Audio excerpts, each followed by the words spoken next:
Thank you, Mr. President. I also want to thank Professor Bosplatia and Professor Rapoport for giving me the opportunity to make this presentation today.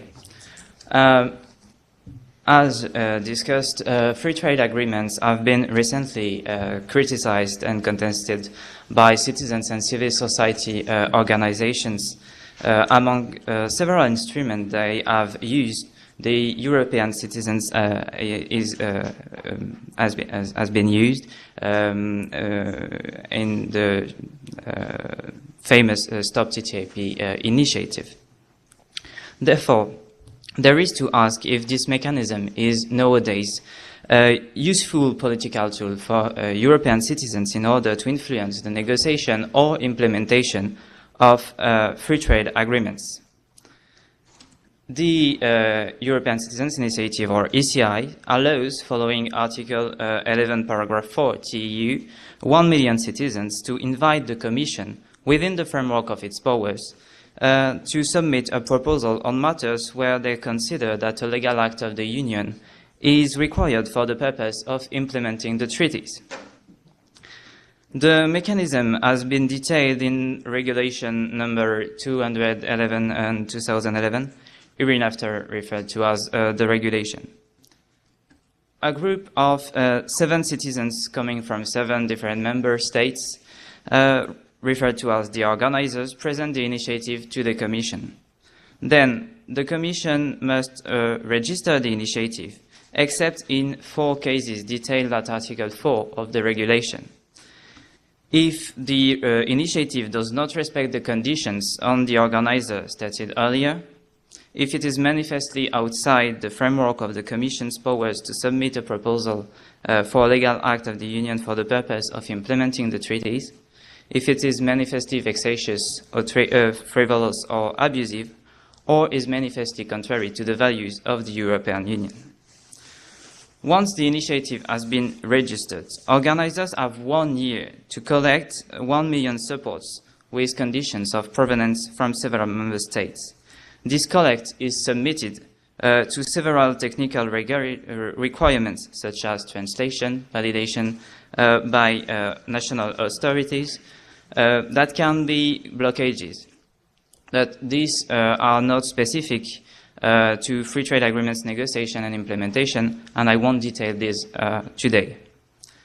If the supports are gathered, the Commission has then 3 months to present, after it received the ECI, to give its legal and political conclusions, publish the ECI, and receive the organizers. Therefore, the Commission can refuse to take action for legal or political reasons, as long as it exposes these reasons. Thus, the main interest of the ECI for citizens is to gain political weight by gathering at least 1 million supports. The most important step to assess the role of the European Citizens Initiative in implementation and negotiation of free trade agreements is then the registration for 2 reasons. First, it determines the conditions for an act to be possibly asked for thanks to an ECI, depending on the interpretation of the requirement of a proposal for a legal act of the Union for the purpose of implementing the treaties. The scope of this act establishes the possible role of the European Citizens Initiative in the negotiation and implementation of free trade agreements. This will be studied in the first part of my presentation. Second, the registration stresses also on the question to know if an initiative manifestly falls outside EU competences Depending on the leeway given to the Commission to appreciate this condition, this legal scrutiny may be closer to the one that occurs at the end of the process after the gathering of supports. If the Commission, at this step of registration, has too much leeway, it could easily choose to let or not an initiative to be submitted to citizens support. Therefore, it may become a political tool more for the Commission than for citizens. The second part will assess if this risk exists in the frame of free trade agreements. To begin, I am going to expose how the General Court in the Elfer case on the annulment of the decision not to register the Stop TTIP initiative answered to the following questions. What is a legal act of the Union? What is an appropriate proposal? And what is an act for the purpose of implementing the treaties? This study will allow to assess the role of the European Citizens Initiative on negotiation and implementation of free trade agreements. The use of ECI is possible but imprecise to influence negotiations, and the possibility to use it to influence the implementation of agreements seems likely but may be impeded. The General Court has admitted the use of ECI to ask for the opening of or abandon of negotiation, but it is more uncertain that it allows to influence the content of a negotiation. In the Stop TTIP initiative, the organizer asked the Commission to propose, first, a decision to withdraw the decision authorizing negotiation of TTIP, and second, a decision not to conclude CETA. The Commission refused to register it as these acts were internal and preparatory acts. Moreover, it advanced that the decision not to conclude CETA was a destructive decision and that ECI can only be used to ask for a new decision in order to implement the treaties, and that this requirement blocks the possibility to use it for destructive acts. The Commission therefore assumed that the only possible decision that can be asked for through an ECI is a decision to conclude an agreement once it had been negotiated. Unsurprisingly, the General Court has opened the possibility to influence the negotiation by admitting that ECIs can be used to ask for a decision authorizing to open negotiations. This type of decision is provided for in Article 218, paragraph 3, read with Article 207. The Commission shall submit recommendations to the Council which shall adopt a decision authorizing to the opening of negotiations. The debate stressed on the question to know if the emphasized terms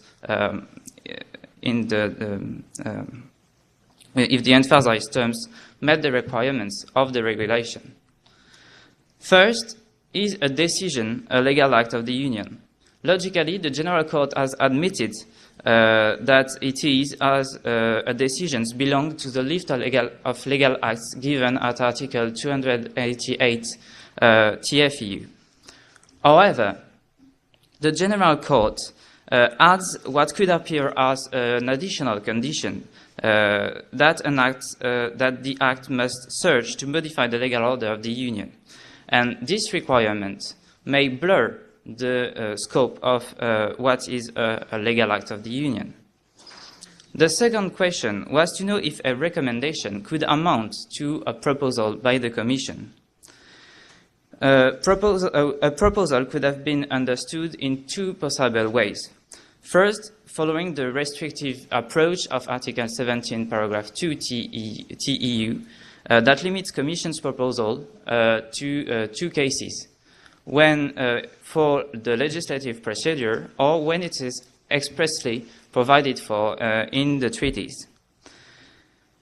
And therefore, if this approach had been retained, a recommendation couldn't have been a proposal from the Commission.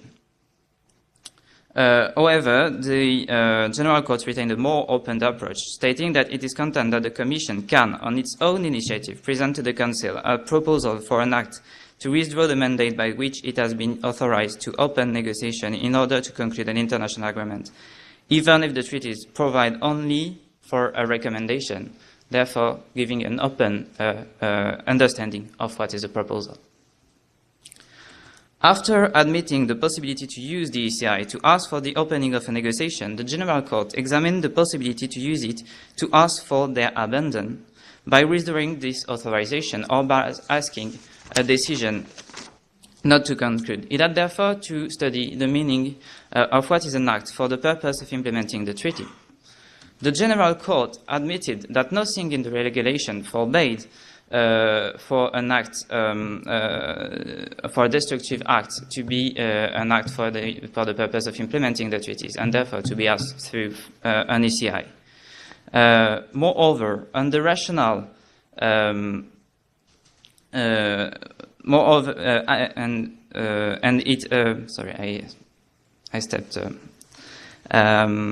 it admitted that an act for the purpose of implementing the treaties is an act that modifies the legal order of the Union.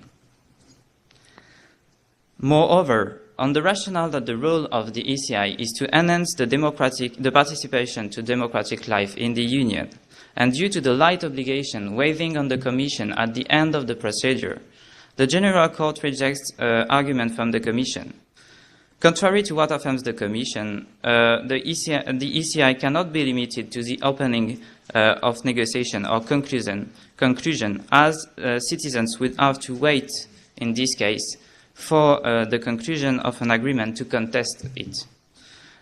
Moreover, the use of the ECI is not an intolerable interference in the legislative process or a breach of institutional balance. As a consequence, the ECI can be used to ask to open or abandon the negotiation of a free trade agreement. However, it appears less sure that it allows to influence the content of a negotiation. Indeed, the determination of the content is split between two acts: decision authorizing the opening of a negotiation and negotiating directives. The exact role of each of these two acts in the determination of the precise content of a negotiation is not formally determined. But assuming that the negotiating directive as the main instrument to fix the content of a negotiation, there is to assess if they could be asked thanks to an ECI. Article 218, paragraph 4 states that the Council may address directives to the negotiators. Therefore, the first question is to know if it is possible to have a proposal from the Commission. Following Article 219, paragraph 4, they are adopted by the Council without a formal proposal or a recommendation from the Commission. However, the Commission has already in the past issued proposals for such negotiating directives. And therefore, this practice could meet the requirements of a proposal widely interpreted by the General Court. Nonetheless, it is doubtful that this directive could amount to a legal act of the Union. If they have a recognized legal effect, they are not listed at Article 288 TFEU and cannot be assimilated to directives that are listed in this article, because directives must be addressed to a member state. Hence, citizens may use ECIs to ask for the opening or abandon of a negotiation, but less surely to influence its content. This lack could be partially compensated by a possible to influence the life of an agreement. This appears as a useful possibility for citizens, but may be an impeded possibility for several reasons. Article 218, paragraph 9 TFEU states that the Council, on a proposal from the Commission, shall adopt a decision suspending application of an agreement and establishing the positions to be adopted on the Union's behalf in a body set up by an agreement. The legal admissibility of an ECI in this context makes no real difficulty, as the act is a decision adopted on a proposal by the Commission and is legally binding. Moreover, it is an important possibility for citizens to influence, to have an influence on free trade agreements, because recent free trade agreements have created such bodies with important powers. It could be used, for instance, to favor the right to regulate over investment protections through the adoption of mandatory interpretations. However, this may be an impeded possibility for several reasons. The first one is a political reason. It may be difficult to gather the support of 1 million citizens on technical issues. The second is a legal issue. Recent free trade agreements have been concluded as mixed agreements. Therefore, Article 219, paragraph 9 are not applicable except for EU exclusive competencies. Otherwise, there is to adopt a decision to set up an adoption procedure for the adoption of positions on behalf of the EU and member states. As a consequence, these positions won't be acts of the European Union and may not be adopted on a proposal by the Commission.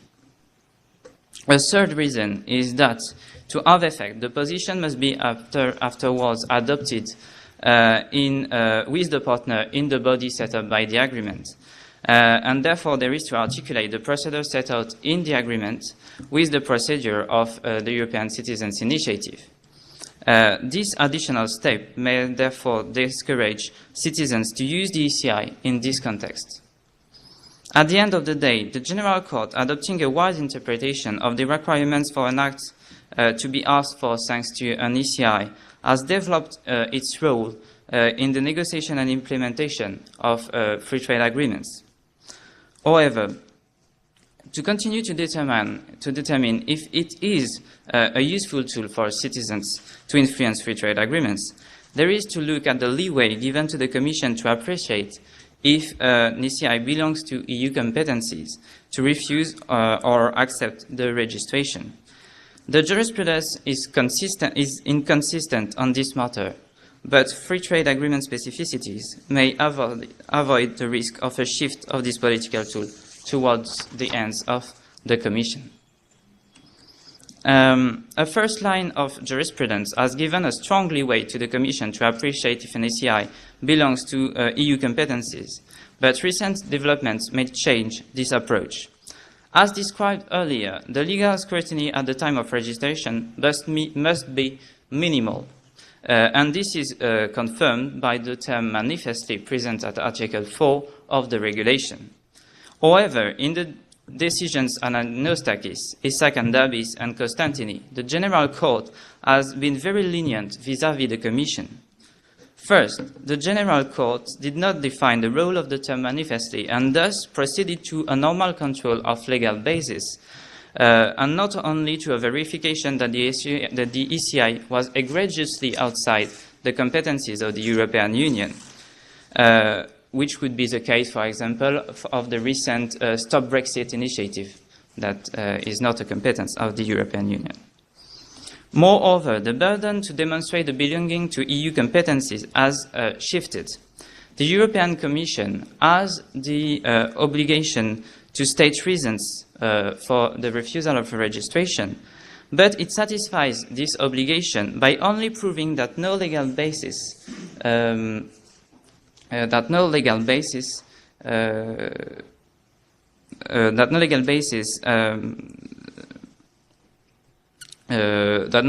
proposed by the organizers may have been used. However, and the most extended leeway has been in the Costantini case, which admitted that it's possible to refuse to register an ECI partially entering the scope of EU competencies and denied the creation of a principle of precedent. I will have to go a bit faster for the end of my presentation. However, three recent developments in jurisprudence may have restricted the leeway of the Commission for different reasons, but this is just the beginning of a change of interpretation of ECI, and it has not yet proved their effect. Moreover, this risk is not very important in free trade agreements negotiation and implementation, as free trade agreements are mostly mixed agreements, and therefore the act that would be asked for would be the act to open negotiation on behalf of the European Union for exclusive competencies. And moreover, the European Union has recently been recognized a very wide competence to conclude free trade agreements. To conclude, conversely to what could have maybe been assumed, taking into account the first jurisprudence or what I could have said 1 month ago, the General Court has made the ECI a valuable political tool for EU citizens to influence the EU policy regarding free trade agreements. Nonetheless, some doubts remain on the exact role of this tool and the leeway given to the Commission in order to register. Moreover, there is to keep in mind that even if the supports are gathered, the Commission may refuse to follow the initiative, and that the proposal can be then refused to be rejected by the Council or the Parliament. However, even if not successful, ECI allows to structure the opposition to a free trade agreement by gathering citizens coming from different member states. They may therefore organize their protest jointly. Furthermore, ECI is a way to make EU citizens aware of a specific question. And at the end of the day, recent developments regarding European Citizens Initiative should encourage citizens to use this tool regarding free trade agreements. I thank you for your attention.